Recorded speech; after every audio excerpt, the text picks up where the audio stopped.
అందరికీ నమస్కారం అండి. ఫ్రెండ్స్, మనకి ఇప్పుడిప్పుడే మరొక బ్రేకింగ్ న్యూస్ అప్డేట్ అయితే రావడం జరిగిందండి. అదేమిటంటే, పండగ పూట ఘోర ప్రమాదం 10 మంది కన్నుమూత అంటూ ఇప్పుడే మనకు ఒక బ్రేకింగ్ న్యూస్ అప్డేట్ అయితే రావడం జరిగిందండి. అయితే ఇందుకు సంబంధించిన పూర్తి వివరాలు అయితే మన వీడియోలో తెలుసుకుందామండి. ఎక్కడ ఏం జరిగిందనేది వీడియో మాత్రం ఎక్కడా స్కిప్ చేయకుండా చూడండి ఫ్రెండ్స్. అప్పుడే మనకు పూర్తి సమాచారం అయితే తెలుస్తుంది. ఇక లేట్ చేయకుండా వివరాల్లోకి వెళ్ళిపోదాము. ఫ్రెండ్స్, నాకు చిన్న రిక్వెస్ట్ ఫ్రెండ్స్, ఇంతవరకు మన ఛానల్ని ఇంకా ఎవరైతే సబ్స్క్రైబ్ అయితే చేసుకోలేదో సబ్స్క్రైబ్ అయితే చేసుకోండి. ఎందుకంటే ఇలాంటి ముఖ్యమైన అప్డేట్స్ ఎప్పటికప్పుడు మీకు తెలియజేస్తూ ఉంటాను. లేట్ చేయకుండా వివరాల్లోకి వెళ్ళిపోదాము. ఇక రక్షాబంధన వేడుకలు జరుపుకునేందుకు తమ ఇళ్లకు వెళ్తుండగా విషాదం చోటు చేసుకుంది.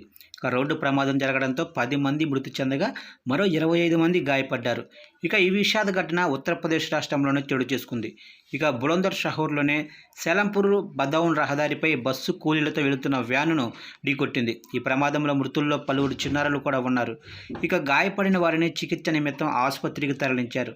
ఇక సమాచారం ప్రకారం ఘాజియాబాద్లోని బ్రెడ్ కంపెనీలో పనిచేస్తున్న 35 మందికి పైగా కార్మికులు రక్షాబంధన్ పండుగను జరుపుకోవడానికి తమ ఇళ్లకు వెళ్తున్నారు.